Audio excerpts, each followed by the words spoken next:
Good morning students, welcome to the class. আজকে আমরা আবার ইংলিশ গ্রামারের একটা লেসন নিয়ে আলোচনা করব। দেখো, সেই লেসনটার নাম কিন্তু তোমাদের মোবাইল স্ক্রিনে দেখা যাচ্ছে। নামটা দেখে কি একটু চিন্তা হচ্ছে, মনে হচ্ছে যে আমাদের বুঝতে সময় লাগবে? এটা কিন্তু একদমই না। আমরা একটুখানি মনোযোগ দেব আর দেখব যে এই আলোচনাটা কত মজার হয়ে যাবে। আর আলোচনাটা শেষ হবে তখন আমরা দেখব যে আমরা পাস্ট কন্টিনিউয়াস টেন্স কত সহজে বুঝে গেছি। তাহলে চলো শুরু করে দিই আজকের আলোচনা।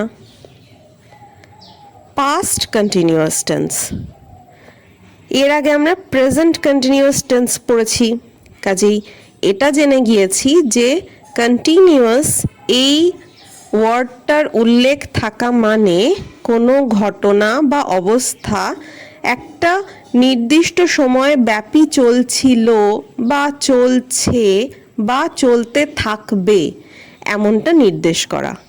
অর্থাৎ এই চলতে থাকা, ঘটতে থাকা, এই যে নির্দিষ্ট বা দীর্ঘ সময়ব্যাপী একটা কাজ, সেটা পাস্টেও হতে পারে, প্রেজেন্টেও হতে পারে, ফিউচারেও হতে পারে। প্রেজেন্টের কন্টিনিউয়াস টেন্স তো আমরা জেনেছি, আলোচনা করেছি সে ব্যাপারে।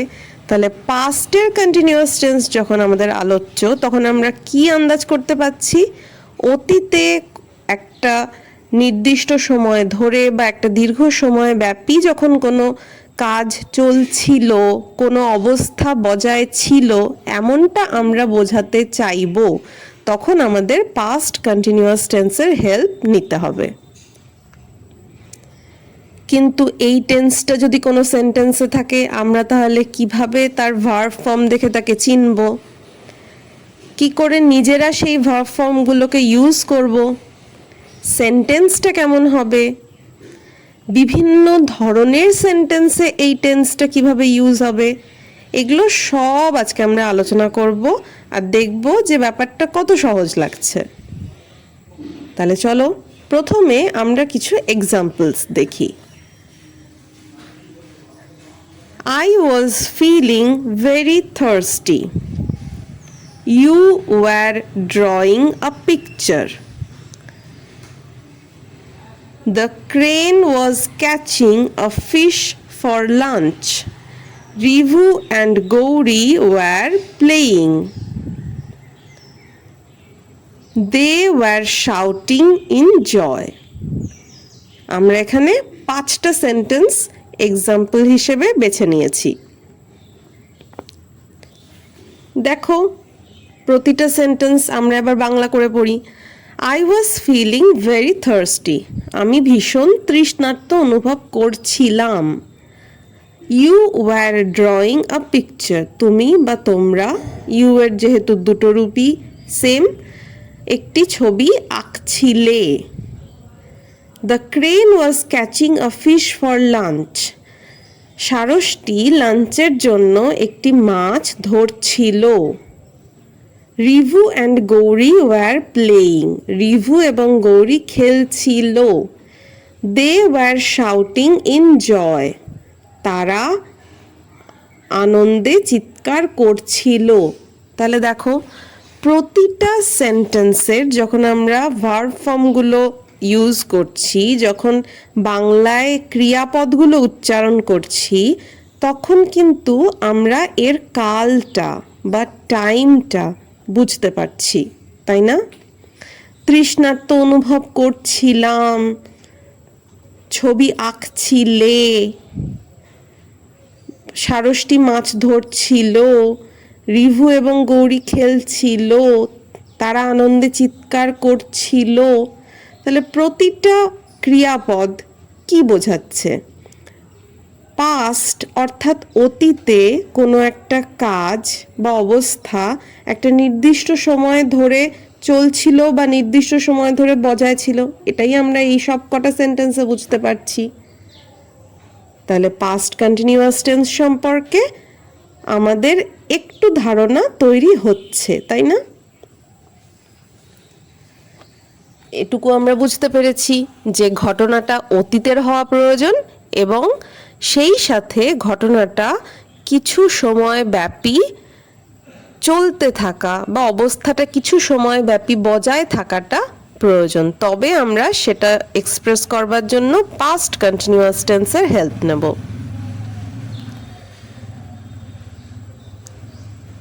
তাহলে আমরা এর ডেফিনিশনটা এবার পড়তে পারি। চলো পড়ি। Past continuous tense refers to a continuing action or state that was happening at some point in the past. তাহলে সেই কথাই বলছে, দেখো, অতীতে কোনো একটা সময়ে কোনো একটা কাজ বা কোনো একটা অবস্থা একটা নির্দিষ্ট সময় ধরে চলছিল বা বজায় ছিল।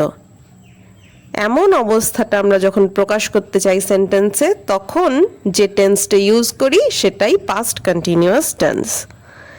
It can also be used to describe something that was happening continuously in the point in the past when another action interrupted. তাহলে এটাকে আমরা আবার আরেকভাবে কিভাবে দেখতে পারি? অতীতে কোনো একটা কাজ চলছিল এবং সেটা ইন্টারাপ্টেড হয়েছিল অন্য একটা কাজের দ্বারা। সেটা কেমন, সেটা আমি এবার বলছি।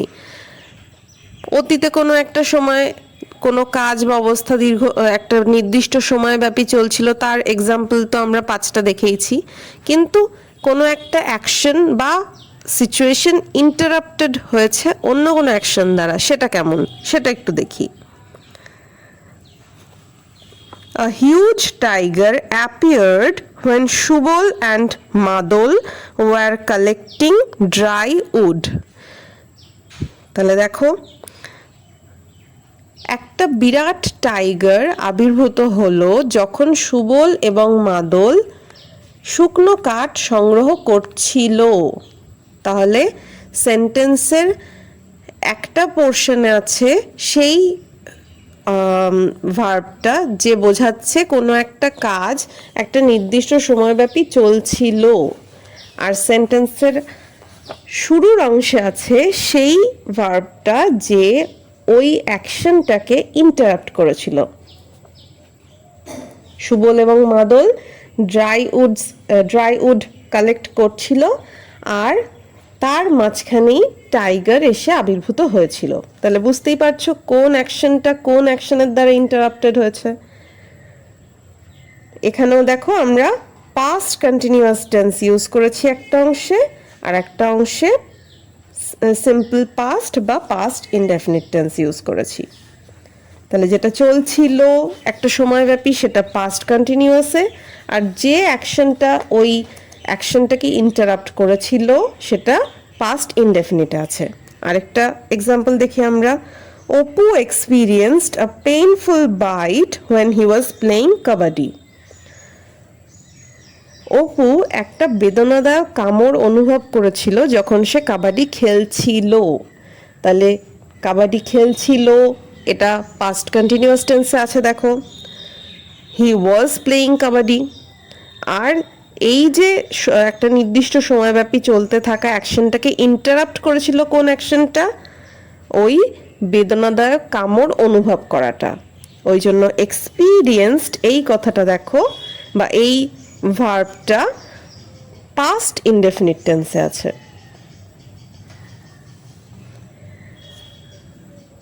তাহলে আমরা দুভাবে কিন্তু দেখলাম পাস্ট কন্টিনিউয়াস টেন্স আমরা ইউজ করতে পারছি। এবার দেখি যে বিভিন্ন পার্সন অ্যান্ড নাম্বার অনুযায়ী কিভাবে একে আমরা ইউজ করব। দেখো, পাস্ট কন্টিনিউয়াস টেন্সের একটা মস্ত বড় সুবিধা আছে। প্রেজেন্ট কন্টিনিউয়াস টেন্সে আমরা কি দেখেছিলাম? পার্সন অ্যান্ড নাম্বার অনুযায়ী কিন্তু বি ভার্বটা চেঞ্জ হয়ে যাচ্ছিল। হ্যাঁ, এটা একটা সুবিধা অবশ্যই যে ভার্বের আইএনজি ফর্মটা পাস্টেও যা প্রেজেন্টেও তাই। আইএনজি ফর্ম নিয়ে আমাদের কোনো চিন্তা নেই, একবার আমরা আইএনজি ফর্ম শিখে গেছি ব্যাস। কিন্তু বি ভার্ব সেটা তো চেঞ্জেবল, প্রেজেন্টে একরকম বি ভার্ব ইউজ হবে, অর্থাৎ প্রেজেন্টের কন্টিনিউয়াস টেন্সে। পাস্টের কন্টিনিউয়াস টেন্সে কিন্তু আলাদা রকম বি ভার্বস ইউজ হবে। প্রেজেন্টের কন্টিনিউয়াস টেন্সে আমরা অ্যাম, ইজ, আর এই তিনটে বি ভার্বের মধ্যে প্রয়োজন মতো যে কোনো একটা ইউজ করছিলাম। পাস্টের ক্ষেত্রে বি ভার্ব দুটো, ওয়াজ অ্যান্ড ওয়্যার। কিন্তু এখানে একটা সুবিধা আছে যে first person or third person singular হলেই সেই সেন্টেন্সে আমরা বি ভার্ব হিসেবে চোখ বুজে ওয়াজকে ইউজ করব। আর ভার্ব আইএনজি ফর্ম তো রইলই। আর first person or third person plural হলেই নিশ্চিন্তে আমরা বি ভার্ব হিসেবে ওয়্যারকে ইউজ করব, তারপর ভার্ব আইএনজি।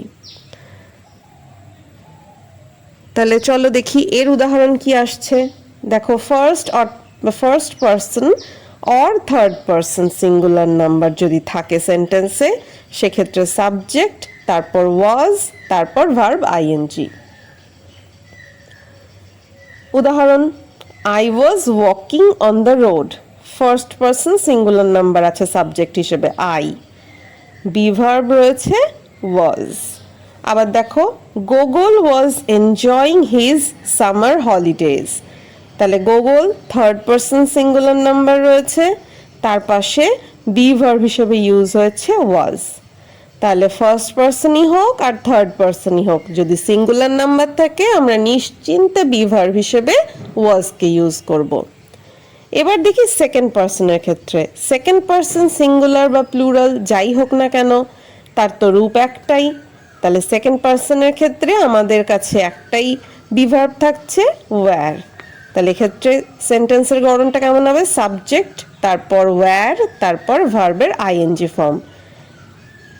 যেমন ইউ ওয়্যার ওয়াকিং,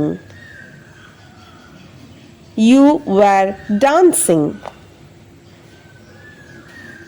আবার দেখো, ফার্স্ট পারসন অথবা থার্ড পারসন যদি প্লুরাল ফর্মে থাকে, একাধিক থাকে, অর্থাৎ বহু বচন থাকে, সেক্ষেত্রে কি হবে? সেক্ষেত্রে একটাই বি ভার্ব আমাদের কাছে থাকছে, ওয়্যার। আমরা নিশ্চিন্তে সেই ওয়্যার বি ভার্বটাকেই ইউজ করব। সাবজেক্ট, তারপর ওয়্যার, তারপর ভার্বের ING form. Examples, we were singing, the British policeman were chasing Swadesh. তাহলে দেখো, প্রথম সেন্টেন্সটাই ছিল we, first person plural, and তারপরে সেন্টেন্সটায় ছিল the British policeman, third person plural number.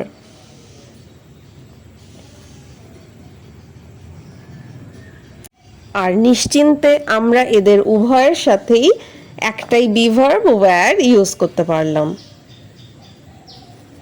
তাহলে পাস্ট কন্টিনিউয়াস টেন্সটা কিন্তু প্রেজেন্ট কন্টিনিউয়াস টেন্সের থেকে একটু সহজ, তাই না? তবে আমরা এখন যেহেতু দুটো কন্টিনিউয়াস টেন্স শিখেছি, present continuous tense and past continuous tense, আমাদের একটা জিনিস মাথায় রাখতে হবে, দুটোর ক্ষেত্রেই ভার্বের অ্যাকশন ভার্ব বা ডুইং ভার্বের আইএনজি ফর্ম ইউজ হচ্ছে।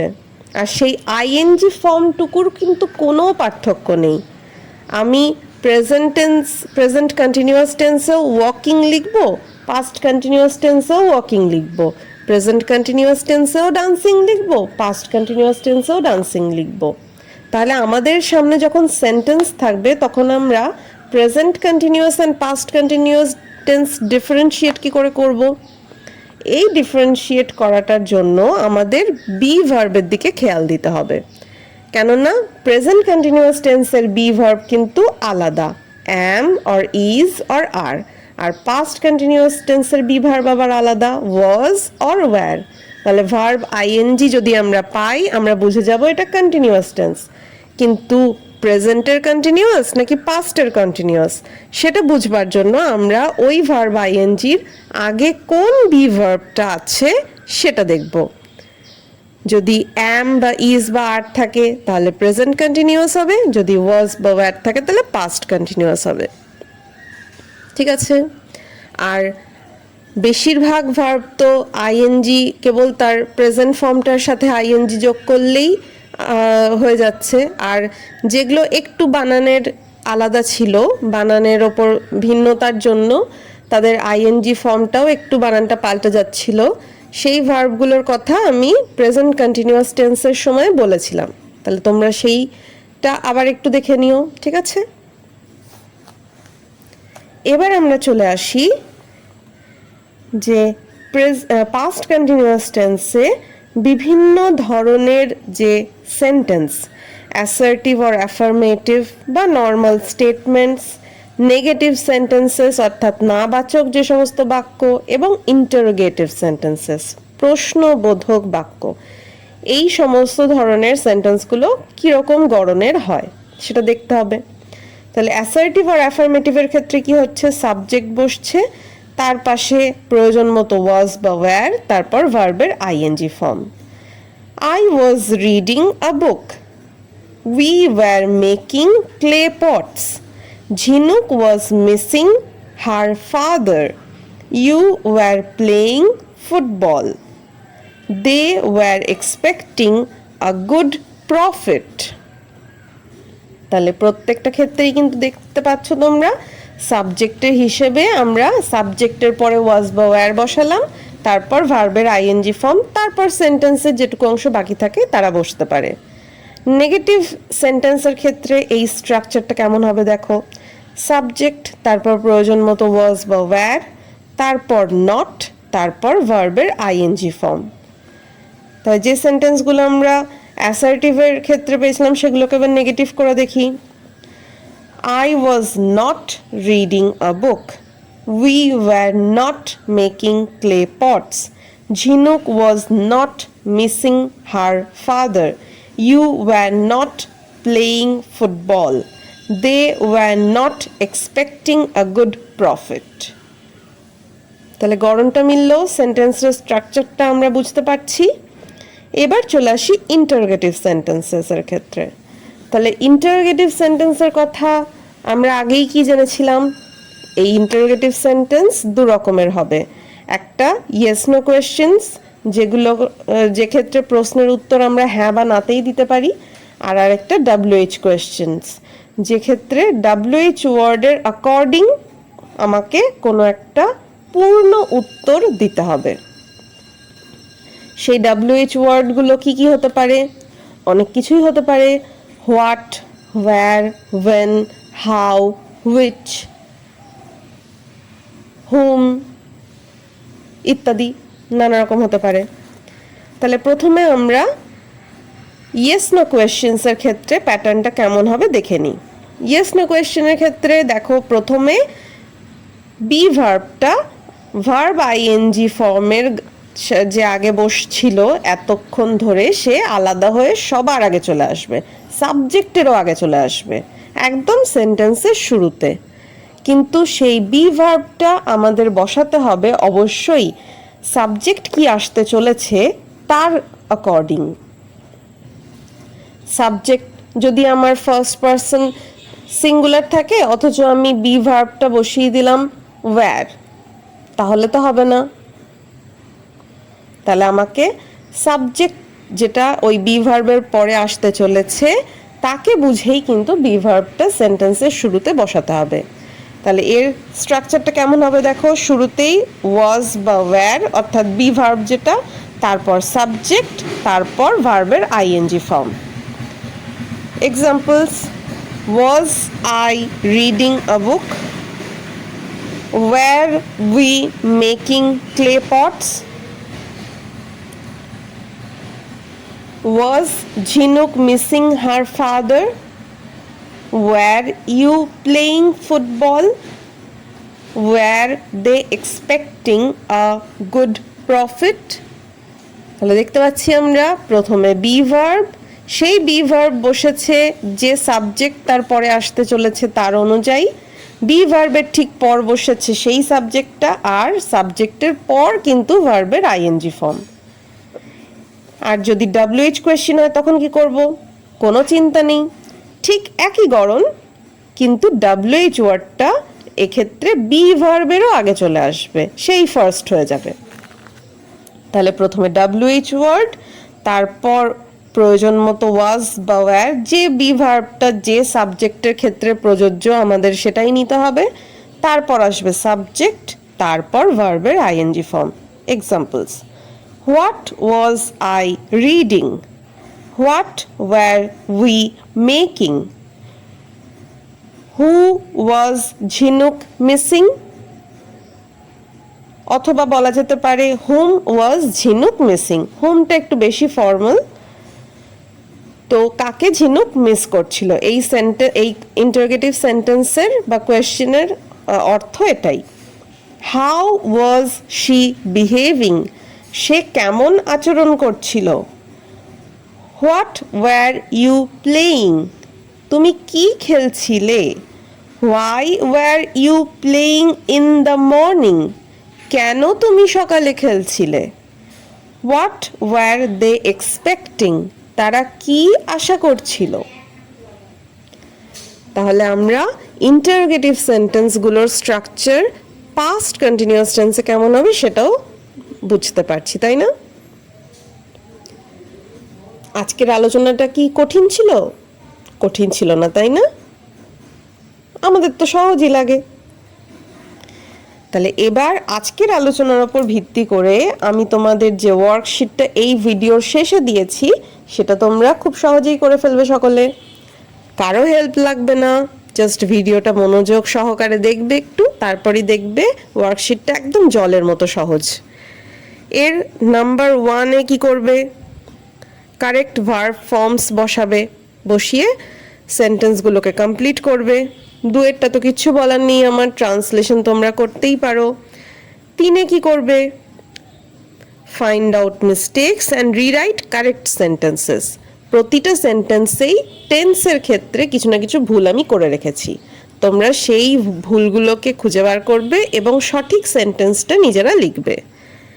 আর 4 নম্বরে কি করবে? Mention the correct tenses alongside the sentences given below. যে সেন্টেন্সগুলো নিচে লেখা আছে প্রত্যেকটার পাশে তাদের কারেক্ট টেন্সটা কি সেটা লিখবে তোমরা। সহজ না? আর মজারও। তোমাদের তো গ্রামার ক্লাস আর টাস্ক করতে নিশ্চয়ই ভালোই লাগে আমার মনে হচ্ছে। তাহলে এগুলো তোমরা সবাই করে ফেলো।